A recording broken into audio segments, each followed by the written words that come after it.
Nunca olvidaré aquella noche. Pensé que sería solo otro turno más en el hospital de la prisión. Unas cuantas revisiones médicas, algún preso quejándose de dolor o fingiendo fiebre para escapar de su celda. Nada fuera de lo común. Pero cuando abrí la puerta de esa celda, el sonido de su voz cambió mi vida para siempre. Soy Rebecca Martínez, enfermera en el Hospital Estatal de Riverside. Llevo 8 años trabajando entre muros de cemento, rodeada de hombres que el mundo ya había dado por perdidos. 8 años escuchando gritos, rezos y despedidas. A los 32 creía haberlo visto todo, huesos rotos por peleas, sobredosis en plena madrugada, ataques cardíacos de hombres que ya no podían con el peso de su culpa. Pero nada, absolutamente nada, me preparó para lo que escuché aquella noche del 15 de marzo. El pasillo estaba casi en silencio. Solo el zumbido de las luces fluorescentes y el eco metálico de alguna puerta cerrándose a lo lejos.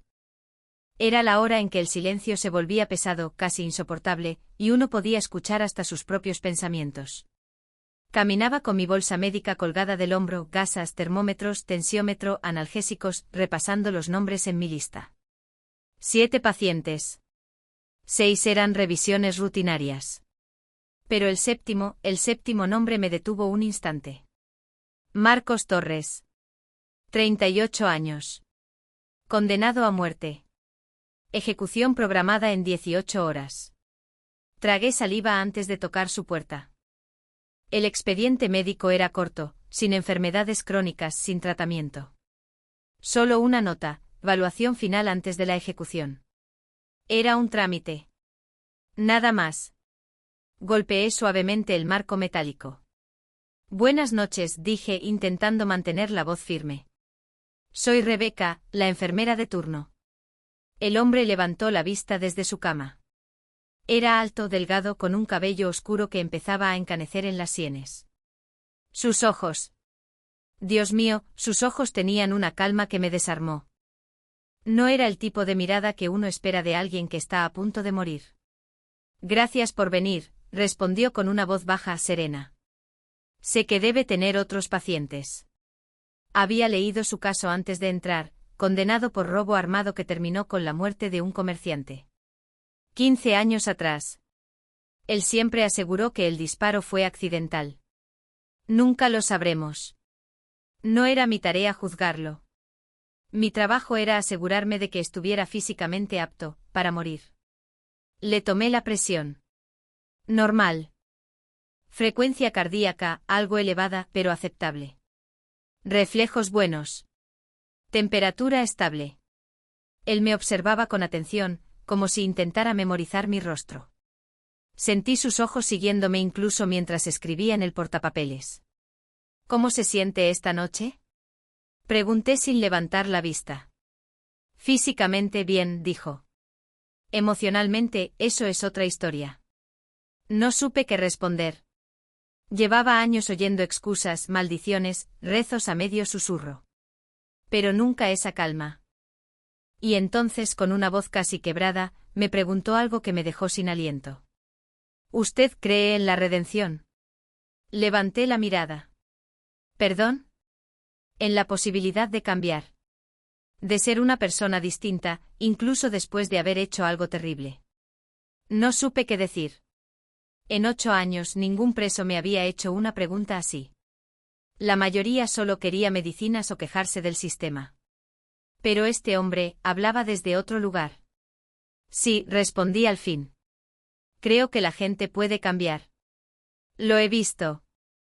Entonces dijo con un brillo extraño en la mirada, tal vez usted sea la única persona a quien pueda pedirle esto. Se hizo un silencio espeso entre nosotros. Él respiró hondo como si reuniera valor. Tengo una última petición. Sentí un escalofrío recorrerme la espalda. Las últimas peticiones no eran algo nuevo en ese lugar, algunos pedían comida, otros una llamada, un cigarrillo o una oración. Pero su tono no era el de un condenado. Era el de un hombre que todavía cargaba con algo sin resolver. ¿Qué tipo de petición? Pregunté intentando sonar profesional.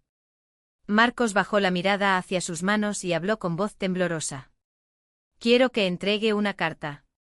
¿Una carta? No lo esperaba. ¿A quién? Pregunté. A una mujer llamada Catalina Vélez, dijo. Vive a 3 horas de aquí, en un pueblo pequeño. Su esposo se llamaba David. Era el dependiente de la tienda donde todo ocurrió. Sentí el aire escapárseme de los pulmones. Él continuó. He pasado 15 años pensando en ella. En cómo siguió con su vida. Si tuvo hijos. Si alguna vez pudo dormir sin odiarme. Le escribí muchas cartas, pero nunca las envié. Sacó una caja de zapatos de debajo del colchón. Dentro docenas de sobres doblados con cuidado, todos dirigidos a Catalina. Mi última petición no es para mí, dijo. Es para ella. Quiero que sepa que lo siento. Que pienso en David cada día. Que rezo por ellos todas las noches. Y que si pudiera cambiar mi lugar por el de él, lo haría sin dudar.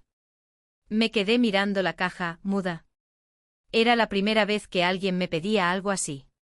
No una comida, no un perdón, sino una verdad.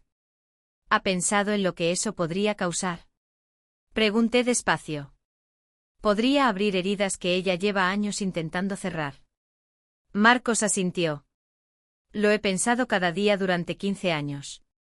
Pero creo que mi silencio puede ser más cruel que mis palabras. Tal vez ella necesita escuchar esto.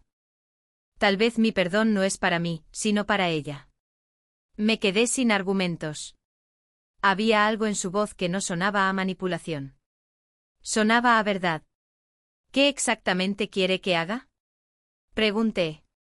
Marcos tomó un solo sobre sellado y envejecido por el tiempo. Quiero que se lo entregue en persona, dijo. No por correo. No dejándolo en su puerta. En persona. Mírela a los ojos y dígale que estas palabras vienen de un hombre que pasará sus últimas horas pensando en el dolor que le causó. Me temblaban las manos cuando tomé el sobre. No puedo hacer eso, susurré. Soy enfermera, no mensajera. Si me voy, pierdo mi trabajo. Lo sé, dijo él, sin reproche. Y sé que va contra las reglas. Pero a veces, lo correcto no es lo fácil. Ni lo legal. Di un paso atrás confundida, furiosa, asustada. ¿Por qué yo? ¿Por qué pedírmelo a mí? Le solté. Podría pedírselo al capellán, a un trabajador social, a cualquiera. Porque en 8 años aquí, dijo con una calma que me partió el alma, usted es la única que me ha mirado como a un ser humano. No como a un monstruo. No supe qué responder. Me quedé mirándolo, viendo no a un asesino, sino a un hombre destrozado por la culpa. ¿Y si ella no quiere verlo? Pregunté. Entonces habré muerto intentando hacer lo correcto, contestó. Pero si no lo intento, moriré igual, sabiendo que aún cargo con su silencio. El silencio que siguió fue insoportable. Me quedé mirando la carta, sintiendo su peso en mis dedos. Un trozo de papel, y 15 años de arrepentimiento atrapados en tinta. Él dio un paso hacia la ventana de su celda, mirando la noche que se extendía más allá de los muros. En esa carta, dijo, le hablo de David, de la vida que pudo haber tenido. De los hijos que tal vez habrían nacido. Le cuento que cada día pienso en cómo arruiné 2 vidas, y que he intentado ser un hombre distinto, incluso aquí dentro. Hizo una pausa. No le pido perdón. No lo merezco. Solo quiero que sepa que su dolor no fue ignorado. Que cambió a alguien. Que no murió en vano. Yo, que siempre había creído tener el corazón blindado, me descubrí llorando frente a un condenado a muerte. Salí de aquella celda con el alma temblando. Y mientras caminaba por el pasillo silencioso con el sobre escondido entre mis manos, supe que algo dentro de mí acababa de cambiar para siempre. No dormí aquella noche. El reloj marcaba las 2:15 de la madrugada cuando me di cuenta de que seguía despierta, con el sobre la mesa, mirándolo como si fuera una bomba a punto de estallar. No podía dejar de pensar en su voz. En la calma con la que aceptaba la muerte. En la forma en que me miró al entregarme esa carta, como si me estuviera confiando su alma. Sabía que lo que me había pedido era una locura. Si alguien se enteraba, podía perder mi trabajo, mi licencia, incluso terminar enfrentando cargos. Pero también sabía que si no lo hacía, jamás volvería a dormir tranquila. Pasé horas intentando convencerme de que aquello no era mi problema. Solo soy una enfermera, me repetía una y otra vez. No soy mensajera, ni salvadora, ni jueza. Pero cada vez que cerraba los ojos, veía el rostro de Marcos Torres. Ese hombre no me pedía compasión. No pedía justicia. Solo pedía que su arrepentimiento no muriera con él. A las 6 de la mañana terminé mi turno. El amanecer se filtraba entre las rejas del estacionamiento del penal. El aire olía a humedad y a hierro oxidado. Caminé hacia mi auto con el corazón latiendo tan fuerte que podía oírlo en mis oídos. Cuando metí la llave en el encendido, vi el sobre el asiento del copiloto. Lo había llevado conmigo sin siquiera notarlo. Lo tomé entre las manos. Pesaba más de lo que debería. No por el papel, sino por todo lo que representaba. Encendí el motor, pero no avancé. Me quedé allí mirando el portón de la prisión en el retrovisor, sintiendo que, de algún modo, si cruzaba esa línea, mi vida nunca volvería a ser la misma. El resto del día lo pasé en piloto automático. Fui a casa, me duché, traté de desayunar algo, pero la comida me sabía a polvo. Vivía sola desde hacía 3 años, desde que Daniel, mi exmarido, decidió que no podía seguir casado con una mujer que vivía rodeada de asesinos. Quizás tenía razón. El trabajo en la prisión me había cambiado. Me había hecho desconfiar del mundo y al mismo tiempo ver humanidad donde nadie más la veía. A las 3 de la tarde recibí un mensaje del Hospital del Penal. Ejecución de Torres programada para las 6 de la tarde, confirmar presencia del personal médico. Sentí un nudo en el estómago. Se suponía que debía estar ahí. Supervisar los signos vitales, verificar el deceso, llenar el formulario. Había presenciado 3 ejecuciones en mi carrera. Las 3 me dejaron vacía por dentro. Pero esta vez era diferente. A las 5:30, el protocolo comenzó. Yo estaba al otro lado del vidrio con los demás miembros del personal médico. Marcos estaba tranquilo. De pie con las manos esposadas frente a él, mirando el techo con una expresión serena. El capellán murmuraba oraciones que se perdían entre los ruidos metálicos. Cuando le preguntaron si tenía últimas palabras, levantó la vista y dijo con una voz tan clara que me heló la sangre: Ojalá ella reciba la carta. Y entonces el silencio. Solo el sonido de la respiración que se apaga, del corazón que se detiene. Yo me quedé inmóvil con la vista fija en la línea verde del monitor que lentamente se volvía recta. No lloré. No podía. Era como si el aire en la habitación se hubiera vuelto demasiado pesado para respirar. Esa noche manejé sin rumbo durante horas. La ciudad parecía dormida, pero dentro de mí había un ruido ensordecedor. Cuando por fin estacioné frente a mi casa, me di cuenta de que seguía sosteniendo el sobre entre los dedos. Lo había tenido todo el tiempo conmigo, apretado, arrugado, tibio por el calor de mis manos. Entrégaselo, susurró una voz dentro de mí. Cumple su deseo. Pero otra parte gritaba que no. ¿Y si ella te rechaza, si te insulta, si te denuncia? Me serví una copa de vino, intentando calmar la tormenta que me devoraba por dentro. Pero el vino solo hizo que los recuerdos se volvieran más nítidos, su voz, su mirada, su serenidad frente a la muerte. A las 2 de la mañana ya había tomado una decisión. No podía ignorarlo. Tenía que hacerlo. A la mañana siguiente empaqué una pequeña mochila. Metí el sobre, mi identificación, una muda de ropa y un termo con café. Busqué la dirección que Marcos había escrito en la esquina del sobre. Calle Magnolia 12, Millbrook. Un pequeño pueblo 3 horas al norte. Encendí el motor, y por primera vez en mucho tiempo sentí miedo. No del tipo de miedo que da el peligro, sino de ese que aparece cuando sabes que estás a punto de hacer algo que cambiará tu destino para siempre.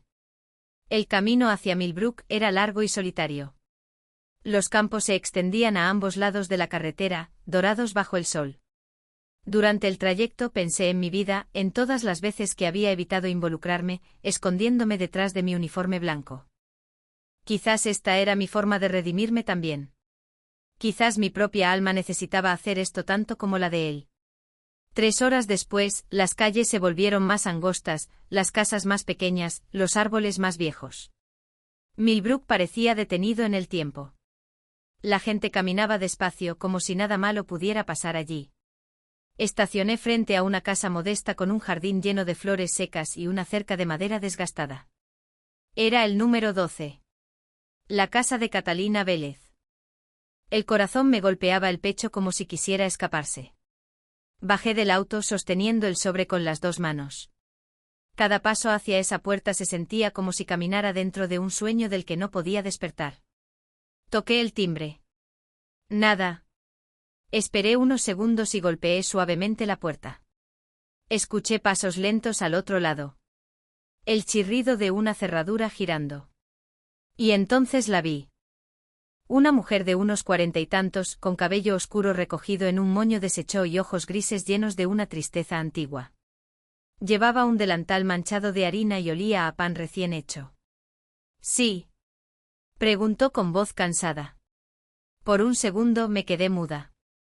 ¿Cómo le explicas a alguien que traes una carta escrita por el hombre que mató a su esposo? Señora Vélez, empecé con un hilo de voz. Mi nombre es Rebeca. Trabajo en el hospital del penal de Riverside. Ella se tensó apenas perceptible.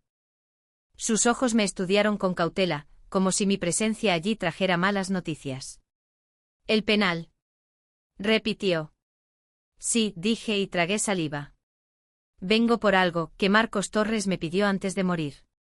El nombre cayó entre nosotras como una piedra lanzada a un pozo.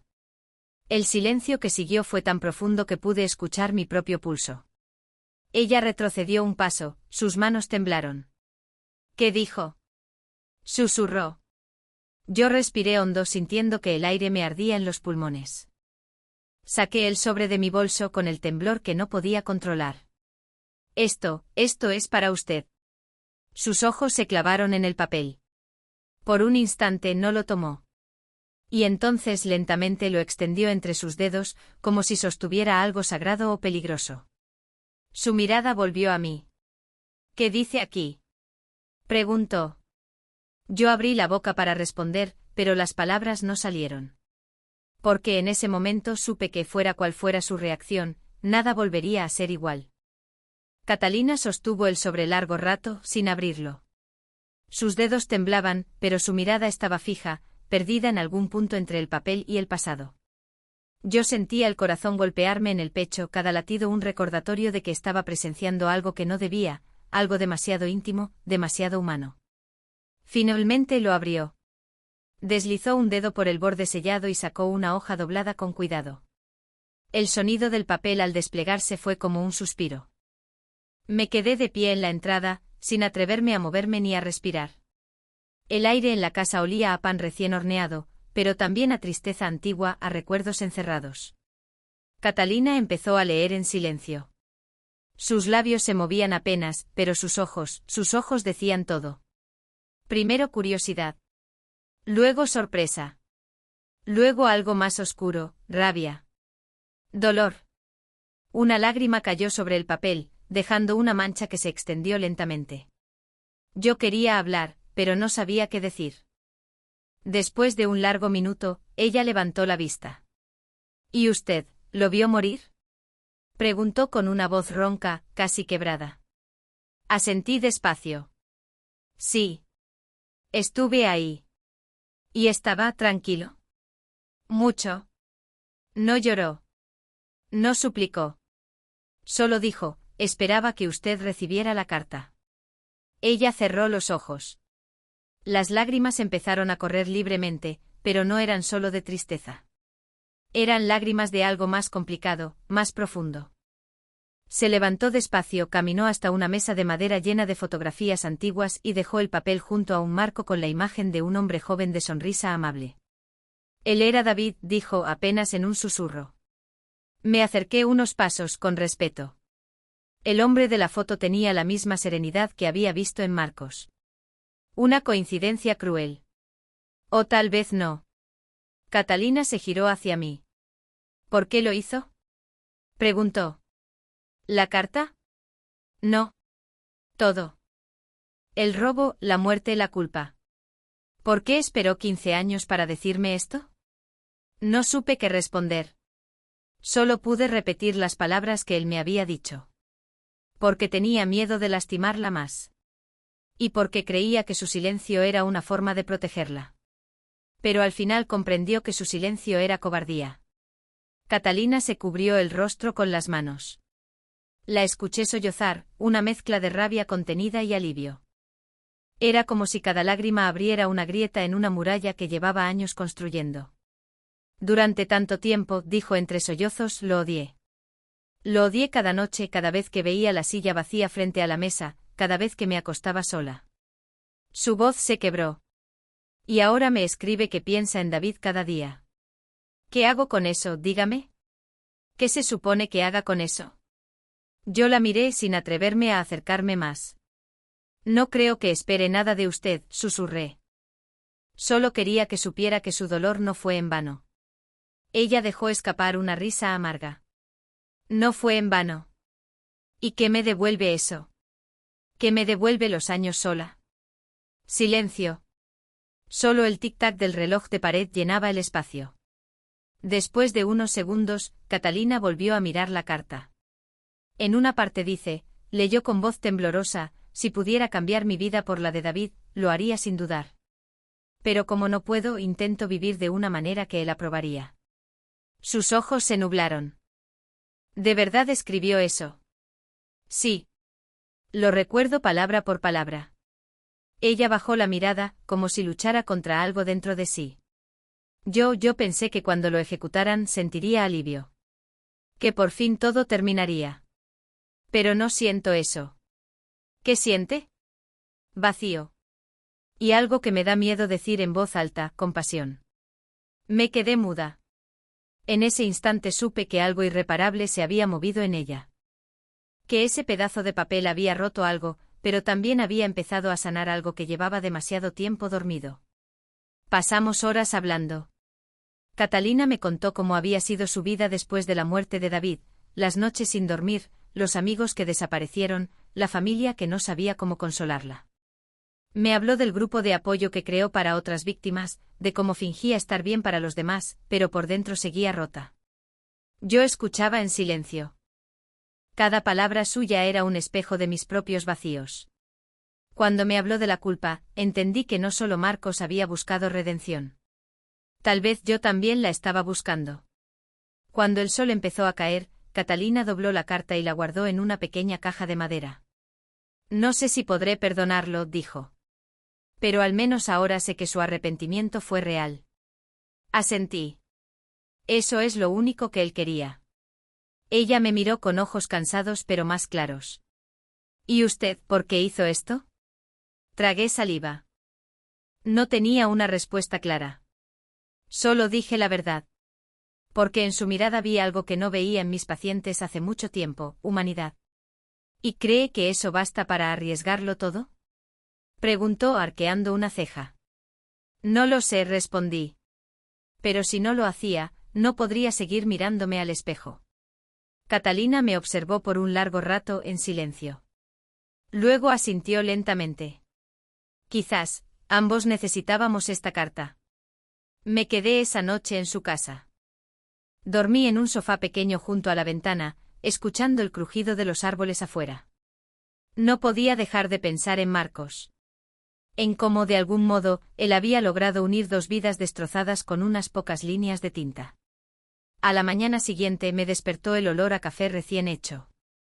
Catalina estaba en la cocina, preparando 2 tazas. No suelo recibir visitas, dijo sonriendo con una tristeza dulce. Pero anoche no sentí miedo. Ni odio. Solo cansancio. Eso es bueno, le dije. Tal vez, respondió ella, sirviendo el café. Pero siento que esto no ha terminado. ¿Qué quiere decir? Que si Marcos escribió todo eso, debe haber más. Algo que no me dijo. Algo que usted aún no sabe. Sus palabras me dejaron helada. ¿A qué se refiere? No lo sé. Pero algo en su carta, hay una frase que no entiendo. Mire. Buscó el sobre y me mostró un párrafo subrayado. Lo que callé durante años, lo que me persigue cada noche, es algo que debo confesar antes de irme, pero solo alguien con el corazón puro podrá entenderlo. Catalina levantó la vista. ¿Sabe de qué hablaba? Negué lentamente. No lo sabía. Pero dentro de mí, una nueva inquietud comenzó a crecer. Conduje de regreso al penal con el corazón en un puño. Las palabras de Catalina resonaban en mi cabeza una y otra vez. Lo que callé durante años, lo que me persigue cada noche. Había algo más. Algo que Marcos no había dicho en voz alta. Y ahora, ese algo no me dejaba respirar.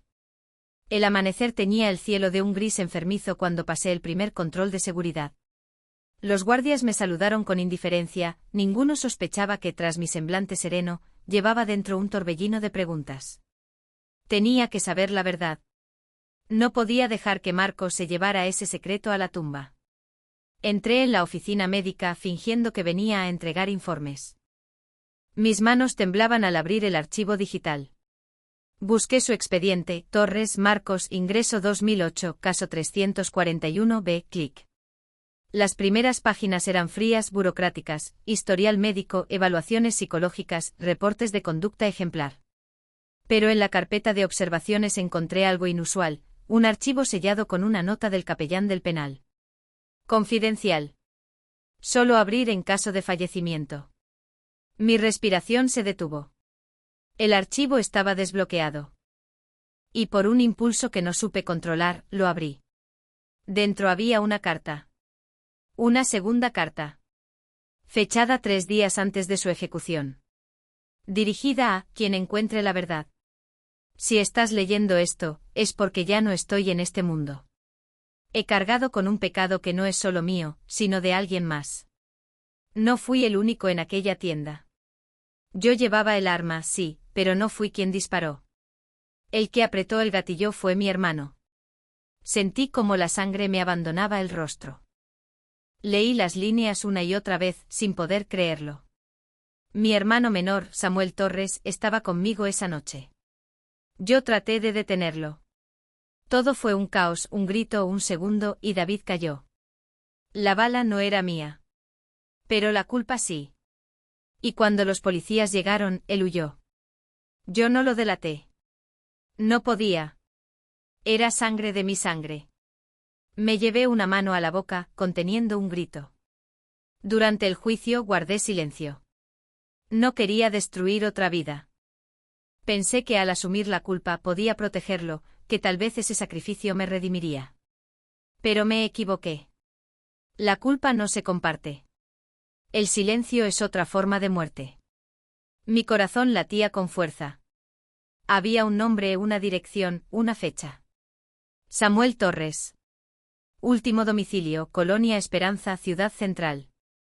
Me quedé mirando el monitor. Marcos no solo había muerto arrepentido, había muerto guardando el secreto de un hermano que quizás seguía libre.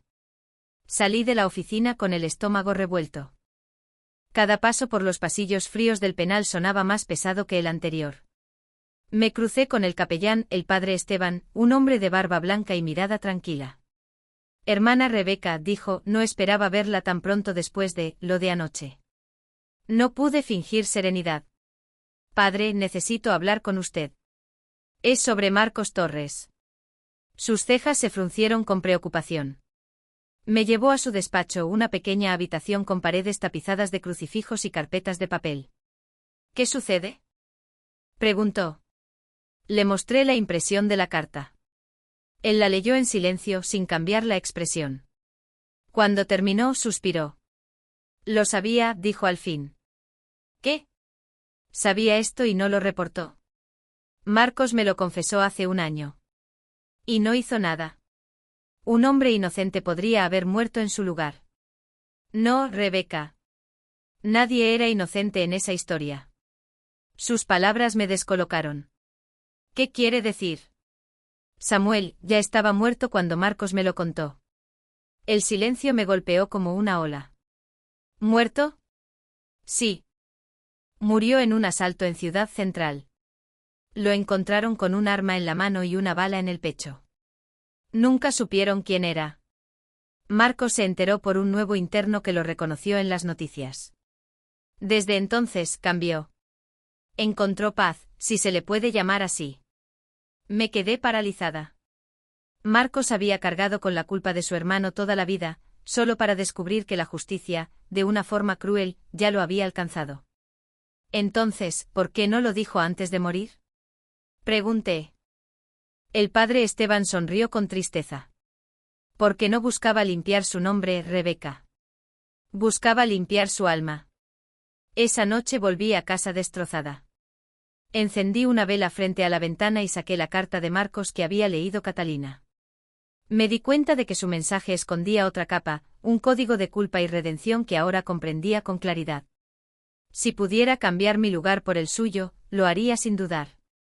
No se refería solo a David. Se refería también a su hermano. Había vivido dos condenas, la de la justicia y la de su propio corazón.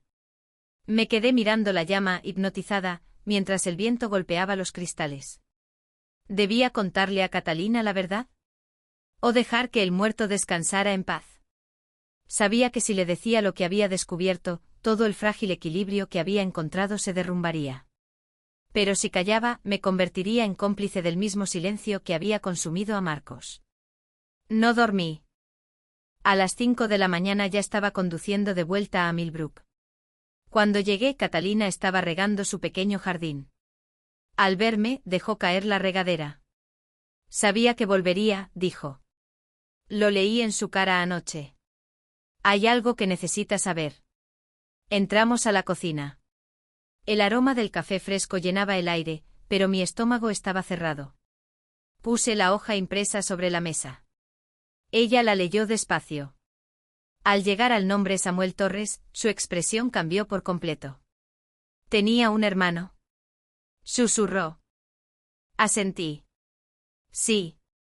Y fue él quien disparó. Catalina se quedó inmóvil, como si su cuerpo no pudiera procesar lo que acababa de escuchar. Entonces, ¿Marcos no mató a David? No. Pero nunca quiso decirlo. Las lágrimas comenzaron a rodarle por las mejillas. Dios mío, murmuró. 15 años odiando al hombre equivocado. Me acerqué, pero ella alzó la mano. No. No quiero consuelo. Quiero respuestas.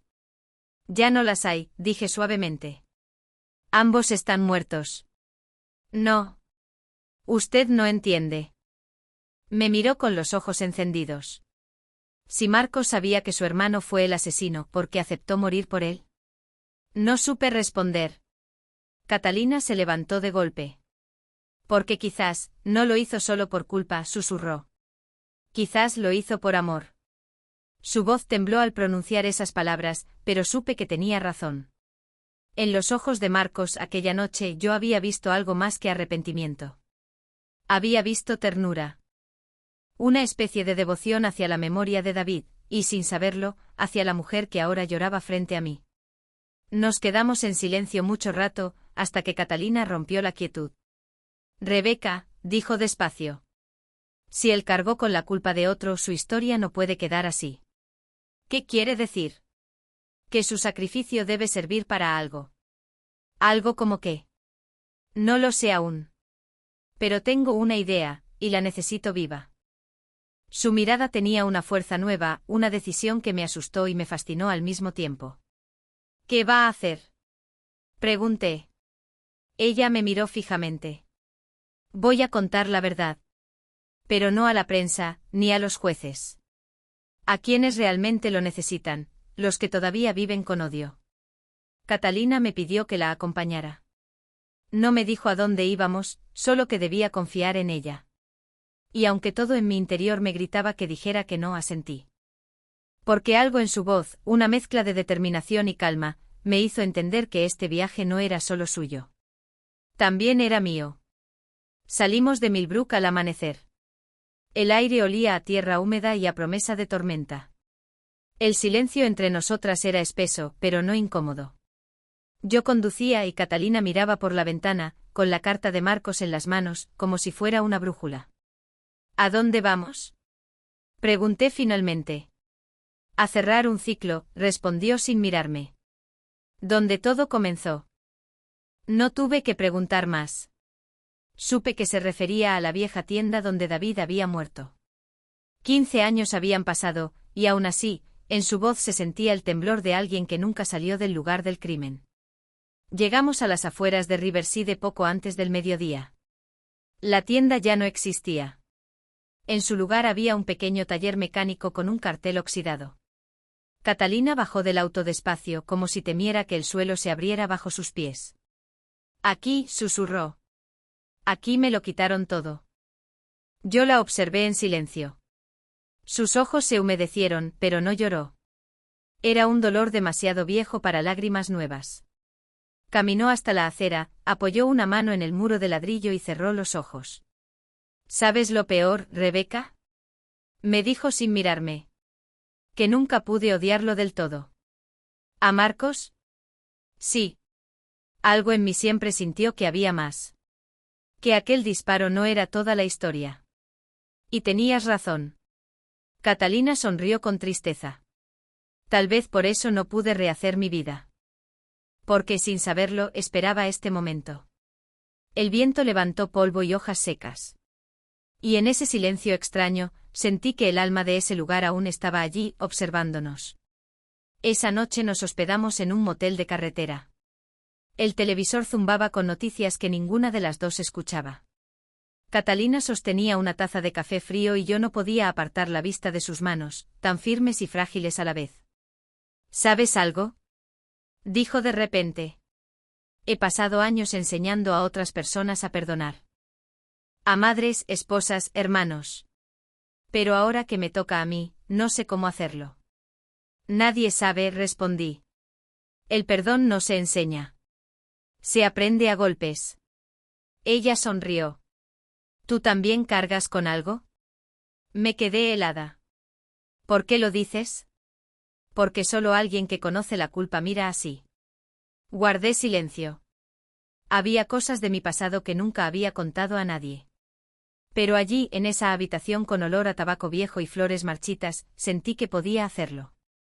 Hace años, cometí un error en el hospital. Una confusión en una dosis. El paciente murió. Nadie lo supo. Encubrieron el caso para protegerme. Catalina me miró sin juzgar. ¿Y desde entonces? Desde entonces no he dormido una noche completa. Ella asintió lentamente.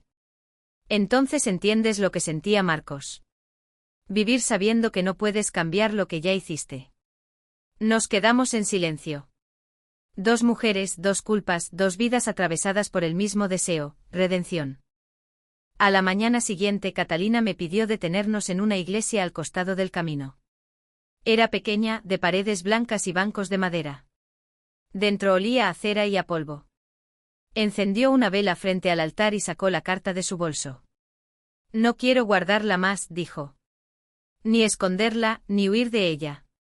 La colocó frente al crucifijo. Quiero que esto sirva para alguien más. ¿Cómo? Quiero crear algo. Un lugar donde víctimas y culpables puedan encontrarse. Donde puedan hablar sin odio. Me sorprendió su calma. ¿Un refugio?, pregunté. Sí. Pero no uno cualquiera. Un espacio donde el perdón no sea una palabra, sino un acto. Donde el dolor se convierta en propósito. Supe en ese momento que hablaba en serio. Y que su idea era más grande que una simple terapia. Era una promesa. Volvimos a Millbrook unos días después. Catalina se movía con una energía que no le había visto antes. Llamó a antiguos conocidos, al grupo de apoyo que había fundado años atrás. Les habló de su plan, crear una fundación en memoria de David y Marcos. Cuando pronunció ambos nombres juntos, sentí un nudo en la garganta. Pero la gente escuchó. Algunos lloraron. Otros se quedaron en silencio. Y poco a poco, la idea empezó a tomar forma. Yo la ayudé con los trámites, con los contactos médicos, con la logística. Trabajábamos hasta tarde compartiendo café y confidencias. Había algo profundamente sanador en aquello, transformar la tragedia en un acto de compasión. Una noche, mientras revisábamos documentos, Catalina me miró fijamente. Rebeca, ¿por qué me ayudas tanto? Porque necesito creer que el bien todavía tiene sentido. ¿Y lo crees? La miré a los ojos. Empiezo a hacerlo. Gracias a ti. El centro abrió 3 meses después, en un edificio antiguo restaurado. Catalina lo llamó la Casa del Silencio. Un nombre que me pareció perfecto. Un lugar donde las palabras que nunca se dijeron encontraban, al fin, un eco. El día de la inauguración, Catalina subió al pequeño escenario. Su voz temblaba, pero hablaba con el corazón. Este lugar no es para olvidar el dolor, sino para darle un propósito. Porque a veces el perdón no empieza con un te entiendo, sino con un te escucho. La gente aplaudió. Yo lloré. Y juro que por un instante sentí la presencia de Marcos allí, entre nosotros, observando en silencio. Pero la historia no terminó ahí. Porque unas semanas después, recibí un sobre sin remitente en mi buzón. Dentro había una fotografía vieja. 2 niños riendo frente a una tienda. En el reverso una frase escrita con letra conocida. No todo lo que muere se apaga. A veces solo cambia de forma. Y debajo una firma. MT. Me quedé paralizada. El sobre no tenía huellas, ni marcas, ni explicación. Pero la tinta era reciente. Y por primera vez en mucho tiempo, no sentí miedo. Sentí paz. El otoño había llegado temprano ese año. Las hojas caían en remolinos sobre el camino que conducía al penal, el mismo que tantas veces había recorrido sin pensar, sin sentir. Pero ahora, cada paso me pesaba distinto. Llevaba el sobre en el bolsillo. El que había aparecido misteriosamente en mi buzón. No podía explicar por qué, pero sentía que debía volver. No solo para cerrar la historia de Marcos, sino para cerrar la mía. El guardia de la entrada me reconoció. Otra vez por aquí, enfermera Martínez. Solo necesito revisar algunos archivos viejos, mentí sonriendo. Él asintió y me dejó pasar. El penal se sentía igual, y distinto. El eco metálico de las puertas, el olor a desinfectante, las luces frías. Pero ya no era mi mundo. O tal vez nunca lo había sido. Subí hasta la oficina médica. Abrí el archivo de Marcos por última vez. Buscaba algo, una respuesta, una señal, no lo sabía. Y entonces la encontré, una nota digital fechada el día antes de su ejecución. Un mensaje dirigido a mí. Para Rebeca.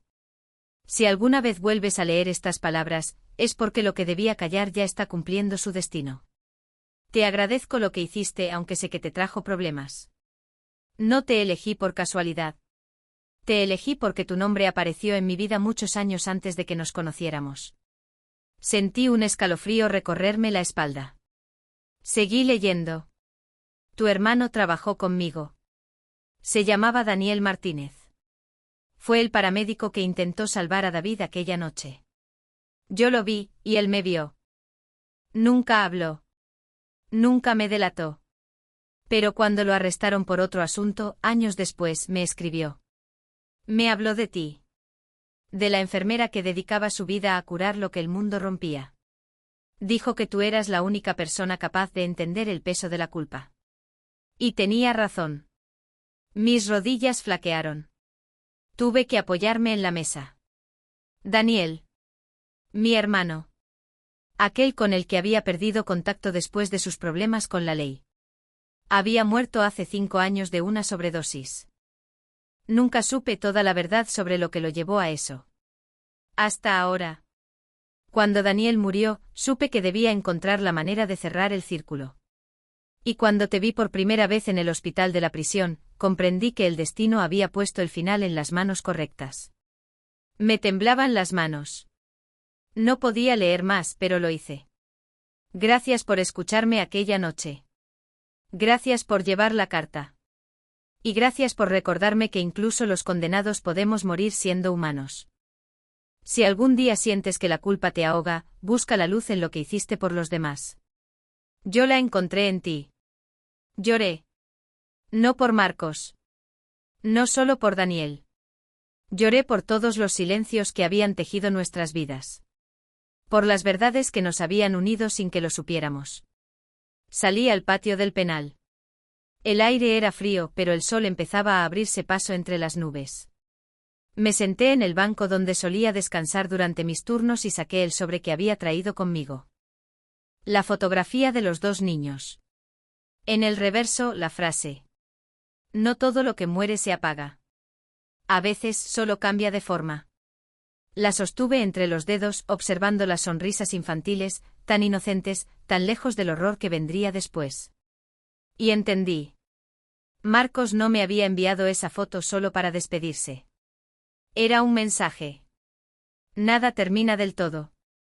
El bien, la compasión, la redención, sobreviven. Se transforman en otros gestos, en otras personas. Yo era la prueba viviente de eso. Un mes después, la Casa del Silencio empezó a recibir más visitantes. Gente que venía de distintos estados, buscando paz, buscando perdón. Catalina dirigía los grupos con una calma que parecía milagrosa. Yo la ayudaba con las sesiones médicas, los talleres de apoyo, los proyectos comunitarios. Una tarde, después de una reunión, Catalina me llamó aparte. Hoy vino un muchacho, me dijo. Dijo que conocía a tu hermano. Sentí que el suelo se movía. ¿Cómo se llama? Samuel. Samuel Torres. El aire me abandonó los pulmones. Eso no es posible, susurré. Él dice que sobrevivió, replicó Catalina con voz baja. Que fingió su muerte para empezar de nuevo. ¿Qué? Y que ahora quiere hablar contigo. Mi mente era un torbellino. Marcos había muerto creyendo que su hermano estaba muerto también. Y ahora ese hombre, su sombra, quería verme. Catalina me dio una dirección. Dijo que solo hablaría contigo. Nadie más. El encuentro fue en un parque viejo, a las afueras de la ciudad. Samuel llegó puntual. No lo habría reconocido si no me hubiera dicho quién era. Su cabello estaba canoso, su rostro curtido por la culpa y los años. Así que tú eres Rebeca, dijo con una voz grave pero temblorosa. Asentí. Y tú eres el hermano por quien Marcos murió. Él bajó la mirada. No merezco que me llames así. Tampoco merecía seguir escondido. El silencio entre nosotros era casi insoportable. Él metió la mano en su abrigo y sacó un cuaderno viejo con la tapa desgastada. Esto era de Marcos, dijo. Su diario. Lo guardé después de todo. Me lo extendió pero yo no lo tomé. ¿Por qué vienes ahora? Porque supe lo que hiciste. Que entregaste su carta. Que ayudaste a Catalina. Su voz se quebró. ¿Y por qué necesito confesar? No al mundo. A ti. Me quedé mirándolo, esperando. La noche del robo empezó, no quise disparar. Fue un accidente. Pero corrí. Y él me cubrió. Lo sé. No, no lo sabes todo. Sus ojos se llenaron de lágrimas. Cuando escapé, me llevé algo. Algo que no era mío. Sacó un anillo dorado con una pequeña piedra azul. Era de David. Se cayó al suelo. No sé por qué lo guardé. Quizás, porque era lo único que me recordaba que todavía era humano. El anillo brillaba bajo la luz tenue del atardecer. Lo tomé con manos temblorosas. Era el mismo anillo que Catalina llevaba en la foto de su boda. Dáselo a ella, dijo Samuel. Dile que ya no corro. Y se fue. Sin mirar atrás. Esa noche llevé el anillo a Catalina. No dijo nada.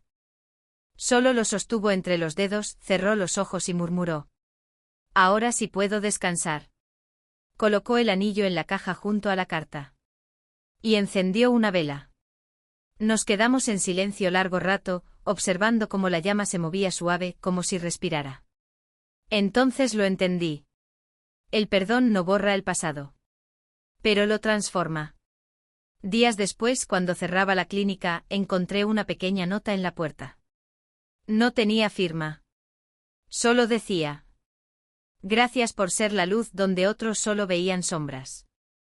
La guardé en mi bolsillo, junto al sobre y la fotografía. Y mientras caminaba hacia casa, con el cielo teñido de rojo y oro, supe que aquella historia, la de Marcos, la de Catalina, la mía, no había sido sobre muerte ni culpa. Había sido sobre algo más grande. Sobre la vida que renace cuando elegimos ver la humanidad incluso en quienes el mundo ha condenado. Y por primera vez en mucho tiempo sonreí. Una sonrisa tranquila, sin dolor, sin peso. Porque en el fondo comprendí que nada termina realmente. Solo cambia de forma.